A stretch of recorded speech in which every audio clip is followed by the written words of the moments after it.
So got this like old Nintendo, but I have like a problem. Like you try to start the game thing and the screen flashes, so you have to like blow into it. So to get the dust out. So let's see. Let's try to get this episode going.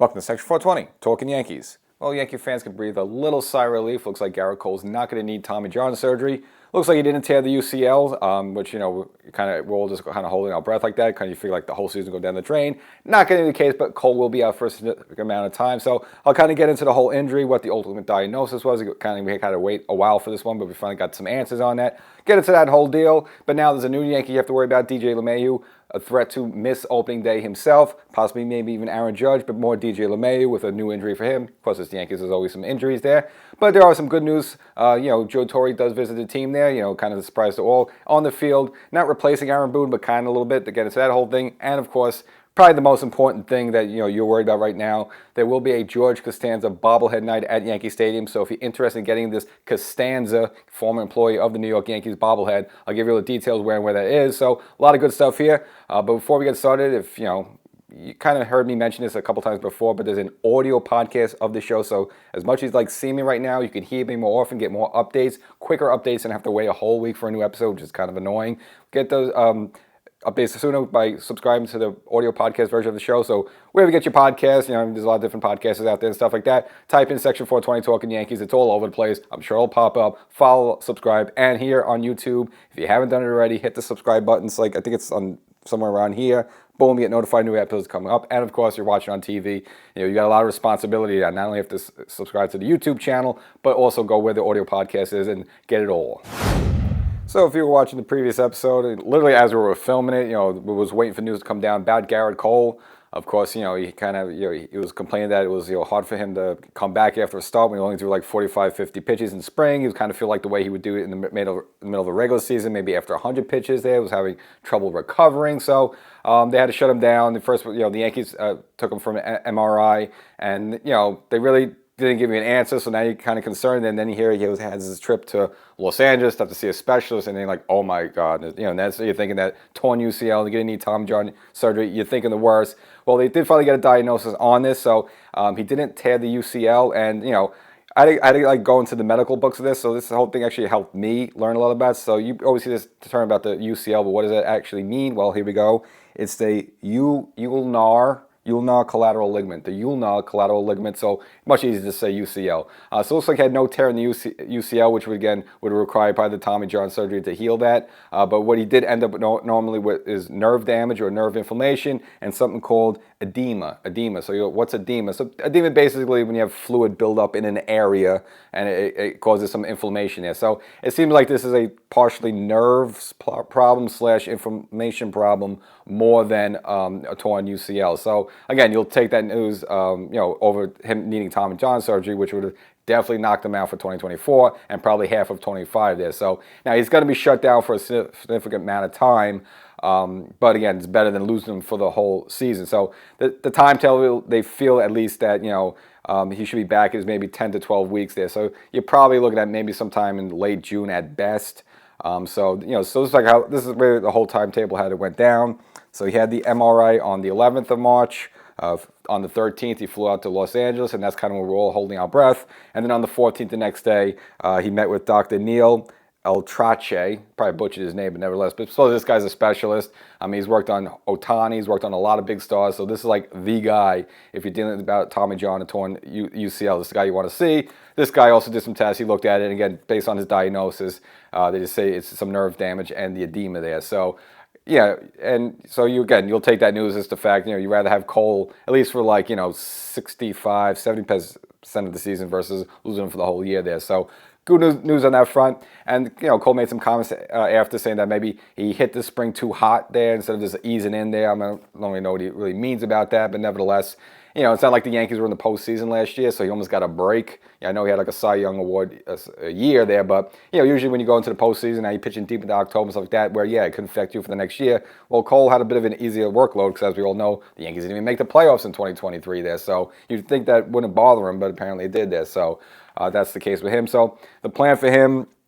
Basically, he's going to be no throwing at all for 3 or 4 weeks, so just no activity at all with his arm there. And then he says, quote unquote, he wants to hit the ground running once he's able to do that to rejoin the team as soon as possible. And for the Yankees, the rotation, I don't think it's as big a deal early in the season because, you see the way they baby these starters. They don't push them too hard early on in the year. They want to build up their arm strength, build up their innings and so forth. So, I mean, of course, you're going to miss him because he's your ace. You throw the guy out there once every 5 games, you almost guaranteed yourself a win. So you do feel it a little bit, but not really in the long term, especially in the early part of the season. As you know, the season, usually it's a little cold, it's a little rainy, and it's a little dank, and it's not really the best. Again, part of the reason that Yamamoto didn't really want to sign here on the East Coast. So they don't really push these pitchers too hard in the early season. So I don't think it's as bad as losing Cole in the middle or the later part of the season. I mean, that would be more detrimental to the team. But the Yankees do have some options, of course. If you want to pay attention to spring, Luis Gil's been looking pretty good. So maybe he could fill in there for a while. You have Luke Weaver, who, again, Cashman traded for him, liked him, then re-signed him. You have I think similar names. You always kind of confuse me. You have Cody Petit and Clayton Beater, the Petites. They've been throwing well in spring. And, of course, you got Will Warren as well, taking one off the chin there, but, of course, competing. So, I think those guys could spot start a little bit and just hold down the fort until Cole gets back. And, Rendon's been looking really sharp, so maybe he can see he's the quote-unquote ace now for the near-term future. So, again, if you look at this whole thing, I think it's the best outcome for the Yankees. You just hope that, Cole has no setbacks, and, if it's just nerve damage and there's a little, fluid buildup there, if they could just kind of get that out, and then, he could throw normally as long as no structural damage there, I think he'll take it. And maybe this might be, the silver lining of this whole thing is that maybe if Cole's going to throw less innings this season, maybe once he does get on a roll, and again, as long as he stays healthy, then he'll be more durable for later on in the season since his workload will be much less. If he could take 2 months of pitching off his arm and he only starts the season in June, well, maybe later down the season you could push him longer. Maybe he could go from 7th to 8th innings. Maybe he could go a complete game because, he's not throwing so many bullets early on in the year. So it all could be good for the Yankees. And, there's still a lot of positives we want to look about it. But I know you're still kind of worried about, and we'll get into it, of course, the Judge and DJ injuries like that. But, there's been a lot of good stuff for the Yankees. I mean, Soto's been socking the ball. Rizzo's been looking good. Again, overall, the starter's been looking good. Clark Schmidt's been looking good. Again, this is a little bit of a sidetrack there, but it's not something that should derail the whole season. And as I mentioned on the audio podcast of the version of the show, if you want to be a little nostalgic, want to go back to 1996, well, the Yankees ace, David Cohn at the time, he had the aneurysm scare. He had the surgery to start the season, so he missed a whole chunk of the start of the season. Then he came back in that game on the road in Oakland through 7 no-hit innings. Would have been nice to let Torrey let him go the whole way, but obviously you're not going to push him on his first start back. But that's the moral of the story. What does the Yankees do in 96? The Yankees won the World Series. Cole pitched great in the postseason. So, I don't think this is really damaging for the Yankees, and Cole could come back the same way, the way David Cohn came back in 96, kind of midway, a little bit before the middle way of the season, and then kind of be fine the rest of the way and have a strong postseason and win the World Series. So, it's not great for the Yankees, but again, no reason why the Yankees can't compete, still compete, be good in the AL East, and when Cole comes back, just hopefully, he could boost everybody up. And obviously, it's Cole not getting the ball for opening day. Who's going to make that first start for the New York Yankees to kick off the 2024 season? And, of course, that's going to be Nestor Cortes. Now, a little interesting backstory. Supposedly, they tried to push Stroman to make this start there, and Stroman kind of denied it. Now, there were some people saying, hey, is Stroman not being a team player and is part of this bad attitude? Just got to worry about him, all that stuff like that, his baggage. I'm not going to really blame Stroman on that, basically, look, he has a schedule. He doesn't want to go off this schedule because he would probably have to, take some extra rest and kind of between starts have some extra throw days. He doesn't want to interfere the way his workload is. And look, right now, you're down a pitcher with Cole. Do you want to be down 2 pitches and force a guy into a situation where, again, he has to ready himself differently to be available for opening day there? So, even though Stroman kind of took himself out of it, I don't blame him. And, frankly, I'm kind of surprised, they didn't even give the player the option to do that. Usually it's just sort of well, I'm the manager, I'm telling you what to do it, fine. But if they give these pitchers the leeway to, determine what they want to do in that regard, then I don't really blame Stroman. So, even though I was kind of hesitant of them bringing Stroman in here, and says, again, is this guy going to be a problem in the club as well off the field? But in this particular case there, I'm not going to blame him. If he has a certain regiment, his workload, and he has a schedule he wants to do, and he wants to stick with that, fine. Because, overall, he's been throwing, obviously the first start wasn't great, but other than that, throwing really good in spring training. He just joined the team. You're down a start already in Cole. Do you want to push this guy to do things he doesn't want to do, and now he gets hurt, or he starts feeling soreness there? So I think it's a good call by Stroman. And again, it doesn't look great, that they kind of wanted you to be the opening day start, and you kind of like deflected it a little bit. But at the end of the day, it's just one start. Once the opening day is done, then you have the rest of the whole baseball season there. So I don't think opening day is such a big deal. It's just get someone out there. So as it lines up, next is Nestor Cortez in the line. So Nestor Cortez will be making the opening day start for Yankees in Houston. Again, I'm not going to blame that for Stroman. Again, if he wants to stay on the schedule, stay there, stay healthy. We don't need any more pitches going down. And for Nestor Cortez, going to be an interesting start for him. I mean, lately he's gotten beaten up by the Houston Astros. Of course, we all remember the 2022 Game 4 there. The Yankees were up 5-0, but then he got socked, gives up a 3-run home run, and the game got tied 5-5, and I needed to come off the mound with the groin injury there. And even in 23, Nestor Cortez was up and down. There was one of the starts before they finally did shut him down that he got rocked by Houston. So again, putting Nestor in Houston there, it's not really setting him up for success because lately they have been tattooing him. He's had a couple of starts in Houston where he's been effective there. You might think about 2 seasons ago, I think the Yankees were up like 8-2, something like that. He threw a great game, and the Yankee bullpen just completely blew the game there, if you want to remember that one. So Nestor Cortez had a good start down there, but lately, though, Houston bats have been rocking Nestor there. So it's going to be a tough challenge for him opening day. And, of course, again, he missed a chunk of the end of the season, but he feels like he's back and strong and healthy there. So it's going to be an interesting matchup there. But if any Yankee fans, I heard a couple of grumblings online that Stroman's not being a team player, and that's not the case. Let the guy do what he's got to do. He's got a schedule, and if he pitches the second game of the season, the third game of the season, is it really a big deal in the balance of 162 games? No.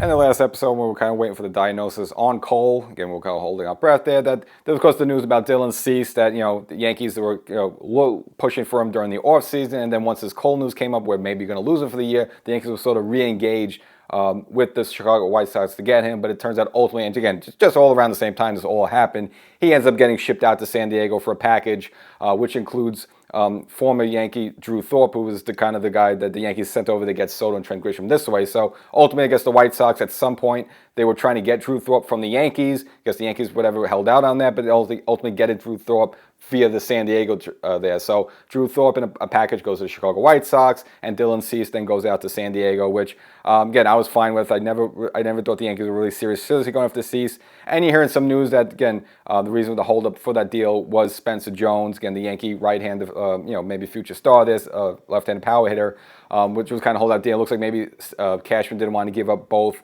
Spencer Jones and Drew Thorpe there, so that could have been the deal. But ultimately, Dylan Cease goes over there. And again, I'm all fine with that. I just didn't think, it would have been a panic move by the Yankees. And I think maybe once they got this, maybe they were feeling good about Cole, but they didn't have to really get Cease, so kind of let him go over there. So fine, he goes to the West Coast and that.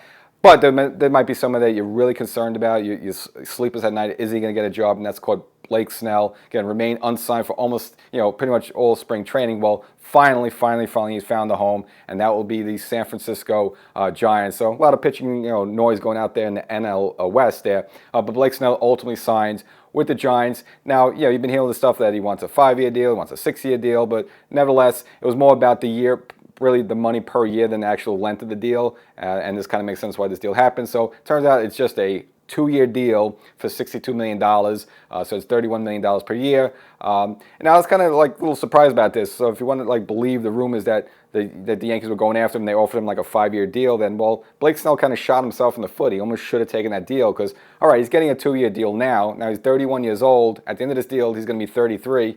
No one's going to give him a long-term contract after, he's going to be 2 years away from 35 there. You think someone's going to give you a 4 or 5-year deal? No way. So if that's the case, he was almost better taking whatever the Yankees had on the table for him about a month or two ago. So it was almost like he really blew that opportunity for him. And now he just has his 2-year deal where almost like you have to pitch really good now every year to sort of someone to re-up your contract there. Again, 2 years, he'll be 33. And again, no one gives a 33-year-old a long-term deal. So he'll just probably have to be signing 1 or 2 year deals for the rest of his career there. So this is a situation where he might have psyched himself out. You always kind of felt he was going to go to the West Coast, and he is a West Coast guy. You heard reports that, he would be open to play for the Yankees. Obviously, we all came up with Tampa Bay there on the southeast coast of the country, but it just seemed like you heard a lot of the West Coast teams been going after him. Even the Seattle Mariners were interested in possibly there. So you always kind of felt he was going to end up there on the West Coast, and he ultimately does.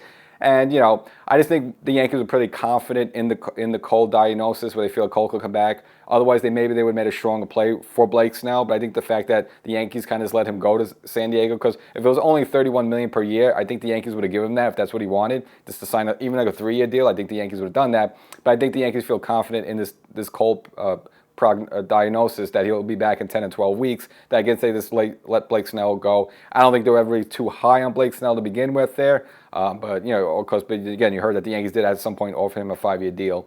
And someone you really got to be sad for, that is, of course, Scott Boras, the power agent. Oh, my God, he's lost a lot of money this season. So, you're thinking about Cody Bellinger. He was going to get this big deal. He only gets a 3-year deal. Blake Snell only gets a 2-year deal. And, of course, Matt Chapman, who even the Yankees were kicking the tires on, only ends up with a 1-year deal to those same San Francisco Giants there. So Scott Boras has got to, be scratching himself like, what's going on here? Maybe the days of just, unloading a 7 to 8-year deal on somebody, maybe those days are just in the past right now, where teams will be willing to front load a lot of money per year, but they don't want to give you a long-term contract anymore. Maybe we'll give you 2 years, 3 years, and that's it. We'll front load the money. We'll give you a lot of money per year, but we don't want to be on the hook for the next decade on a player there. So you might be seeing a shift in baseball the way things are going. Again, last episode kind of got into Anthony Rendon.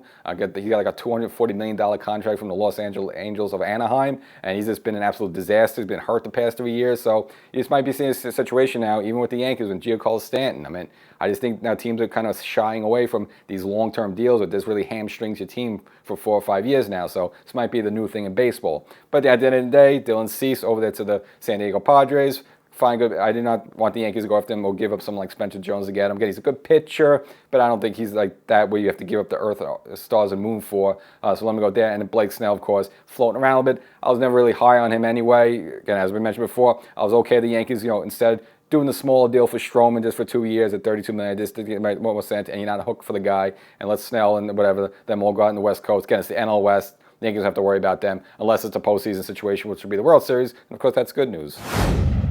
And other than Garrett Cole, another Yankee that's almost guaranteed not to be there in the opening day lineup is, of course, DJ LeMahieu. Fresh injury, so supposedly in the game, March 16th, fouls the ball off his right foot, complains of soreness. Next day on the 17th, they give him an MRI now is negative, so no structural damage, no breaks. But, of course, you might remember this is the foot that's given DJ's problem in the past. We go back to 2021, we had like the crack in the foot. Now, ultimately, he never got surgery on that. He kind of did the non-invasive rehab on it. Now, I think possibly that's just part of the reason why DJ's been struggling the past 3-4 seasons. Maybe it's just because that back foot has been bothering. Well, now he fouls the ball off that foot again. So this right foot has been wreaking havoc on DJ LeMahieu. So Aaron Boone right now kind of says he wants to shut him down completely from baseball activities. And just the way he sounds kind of grim there, it seems like less likely DJ will be there for opening day. So maybe a situation where he might have to start the season on the IL. Not long, maybe 10 days or something like that, but looks like likely he's not going to be there. So, the Yankees do have some options. Of course, it would have been a great situation for Peraza, but of course we know he's dealing with his own shoulder injury, so he won't be available. So you might see one of these guys that the Yankees picked up, maybe Oswaldo Cabrera. If he could pick it up a little bit with the bat, maybe he gets to start at third base, or someone like the Jeter Downs possibly, or even Kevin Smith, who's been hitting a little bit in the minors for the Yankees. So Yankees do have some options there. You would like to see DJ, but nevertheless, we'll just see how this goes. Again, no breaks there, no cracks, so that's the good news. But of course, this foot has been bothering DJ one way or another since 2021. Now aggregated again, so we just hope it's not something that's going to linger for the rest of 2024. And Judge, more of the same. It looks like they pushed back his really start to sort of restart himself. Again, he's been dealing with the core/ab issue there. He as well complaining that he's having some fatigue nicks that he would kind of see, that if he was been in the middle of the season. But he also has stated that if it was the regular season, he would be playing there. So this is kind of interesting. These players is kind of how they, you might think during the season that they're jaking it or they're kind of faking it, kind of take themselves out. But you might have someone like Judge who's playing during the season, hurt a little bit, and you don't even know about it. So it looks like this being precautious with Judge, but I will still see at this point Judge should be there for opening day. Just don't hope they keep resetting him back and pushing him back. Another couple of days where then you got to start to worry about it a little bit. I think Judge will be there, but DJ unfortunately definitely won't. And an old familiar face came back for the Yankees. I'm sure you saw it. It was Joe Torre, Mr. T, as Derek Jeter would call him. Well, this year he's been named as a special instructor. He actually said he received the call from Aaron Boone, as Joe Torre felt originally maybe it was like a pocket dial. He didn't really attend the call to Joe, but I guess he did reach out to Joe to have him come back.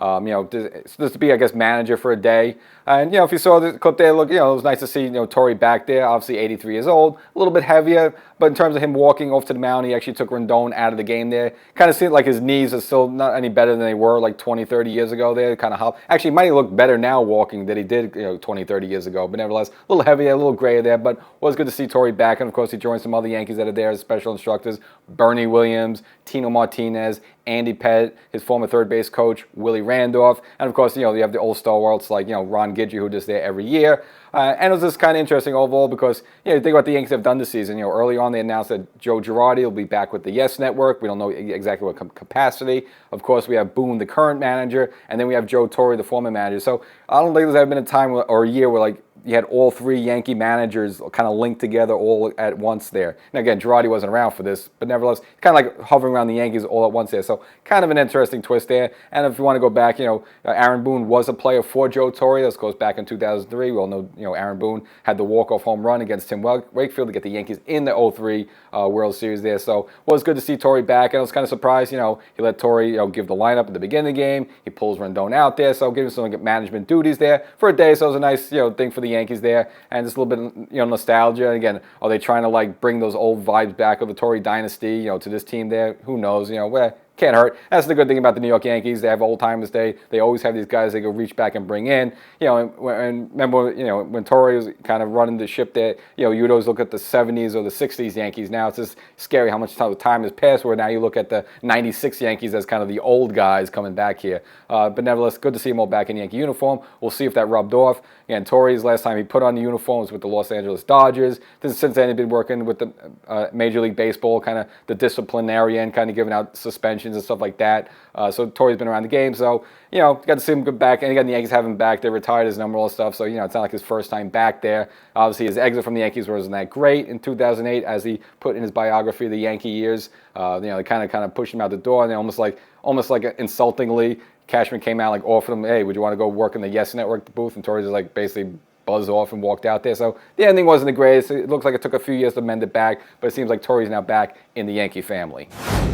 Now, if you're one of those Yankee fans that just loves going to Yankee Stadium because you like the swag, you like bobblehead day, you like calendar day, you like hat day, shirt day, hoodie day. Well, we got, it's been announced here, so we got the perfect item for you, and that's the George Costanza bobblehead night. So I guess they're having appreciation. And if you want to look back, there's a lot of linkage between the New York Yankees and the Seinfeld show. Of course, George Costanza was played by Jason Alexander, the actor, the fictional character employee of the New York Yankees, like as Steinbrenner. I forgot where he worked in the scouting office, I think. And of course, we know some of the funny episodes of, Costanza maybe, wearing, the old Babe Ruth uniform, getting calzones for George Steinbrenner, even being bodysuit man as well. So we kind of have that. And some former Yankees did, some cameos. We remember the episode with Buck Showalter where they're talking about, the cotton versus polyester uniforms. Danny Tartable was there.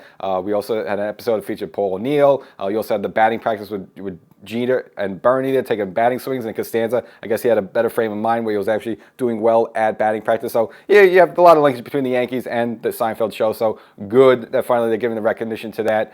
So that will be on. So that's July 5th, so the day after the 4th of July there. It'll be a series against the Red Sox. So now it's the first 18,000 fans there, so you got to get there early. I know a couple people that are usually there very early there, so 5:30 a lineup, because these things are going to go right away. The normal bobbleheads always go, but they've kind of been weak. It's been the fourth be with you, and it's an Aaron Judge or Rizzo Star Wars thing. It's just hokey. This is actually a good one, so this is the one you're going to want to get. Now, it's not been announced, but you almost have to expect that Jason Alexander, the actor, has to be throwing out the first pitch for this thing. I mean, how can he not? And as we all know, Jerry Seinfeld is a Met fan, and, there's no way Jerry would be there, but you almost could guarantee Jason Alexander he has to be there, so I'm not going to guarantee it. So if you get there early, you get the bobblehead definitely, and you probably see him throw out the first pitch. Now, will he do it dressed up as George Costanza? That would just be awesome. Now, we mentioned Spencer Jones a couple times, not only in this episode, but of course in previous episodes, kind of the new Yankee baby bomb that's being featured the long way. Now, as mentioned, but previously they did designate for him to join the Somerset Patriots there, so he's going to start the league in the minors there, AAA, which we all knew. I mean, there was no way he was going to make the major league roster. Maybe at some point in the future we see him there, but we like how he took the news in stride. It's very, someone like him might have a bit of an ego. It's like, oh, and then kind of get down in the dumps. But no, he's still picking up, hitting well, even though he's been designated to the sort of the minor league camp there. But had a game recently, crushed 2 home runs, and look at what he did up here, during the sort of major league camp there in 12 games. He hit 444, and of course, that early on he had that 470-foot bomb there, and then more recently, again, once they shifted him to the minor league camp there, hit 2 more home runs there. So it doesn't seem like the news bothering him. And you've been seeing the past few episodes, I've kind of been grading certain Yankees how they've been hitting there. But we did look at last time at Volpe and his kind of improved swing, stopping on the uppercut, being more level-headed,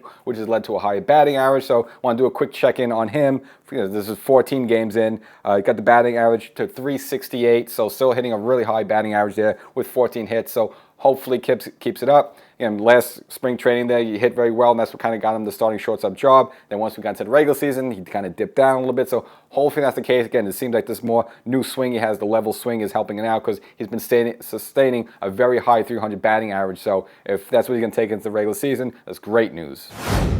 Now, with Cole out of the rotation, this is a guy the Yankees could have really used, but unfortunately couldn't have him with the team anymore, and that would be Domingo Germán. But it turns out he will get, another life or a third life there.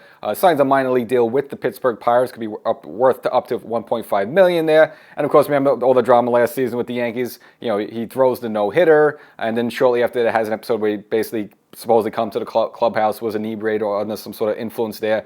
There was some sort of arguments with Judge, some arguments with Boone. They had to separate them. He maybe turned over a couch, who knows, and they had to throw him in the sauna, this separate him for a while, and then had security escort him out there. So there was never a situation where he was going to come back to the Yankees. But again, if he was around the organization, this would be a perfect opportunity for him, just with the fact that Cole is gone. But of course, you can never bring him back after something like that. So he gets another shot with the Pittsburgh Pirates, and just hopefully could turn things around. Again, he's had some issues in the past, domestic issue. They had that bizarre car accident in the Dominican Republic. The car flipped over. So these guys had some baggage for a while there. So who knows if he's fully over all this stuff. Again, hopefully with the incident last season, hopefully that was rock bottom for him, and he got whatever rehab or recovery he needed, and he kind of has a clear head moving forward. Again, with Domingo Germán, once he was in there, his stuff was good. I mean, he had real dominant stuff, the off-speed pitch especially. But it's just a shame it didn't work out here for the Yankees, but maybe just give him a new place to go. Maybe that'll help him out there. And of course, he'll join some familiar faces. Of course, you have Aroldis Chapman, again, who's signed with the Pittsburgh Pirates there. So, I don't know, those two can buddy up there a little bit, and hopefully both of them can stay out of trouble. Now, another pitching option for the Yankees could have been the notorious Trevor Bauer. Again, had his whole bag of issues last season and the season before that, which I don't want to get into. Recently signed with a Japanese team, but now it seems like more recently he signed with the Diablo Rojos. That's the Mexican League team that the Yankees played. Was lined up to pitch against them, and he kind of wants to use that as an audition, meaning, possibly that if he looked good in there, a major league team would want to bring him back. Now, it seems like he's been kind of blacklisted more or less, and wants to take a bite on him. Now, you might think, hey, with Cole gone, why don't you sign Bauer there? I do not want any part of that guy. I mean, whatever happened, stuff with that woman, whatever, I don't really care about that. Even back when he was with the Indies, this guy was a bit of a nut job. And some people are just bad magnets, whether it's Kyrie Irving, the basketball player, whether it's Yoenis Cespedes, who the Mets had. Some of these guys is weird. You remember Cespedes up in a tree there, falls out of a tree, going after hogs and breaks his feet. There's just some people that's kind of weird and you just don't want them around the team. That would be Trevor Bauer. So, yeah, could the Yankees use him if he's good? Sure, but this guy's just going to bring headaches, and you always think you could bring a guy here and convert him and he'll shape up. You don't want that guy. So even if he pitches well, I want no part of Trevor Bauer. All right, so no Cole and DJ for opening day there, but still a lot of stuff to be excited about. Rendon throwing well, Soto socking home runs there. So now we're going to kind of transition out of the offseason and slide on home till technically the 2024 season, which is the 9th season of Section 420 Talkin Yankees.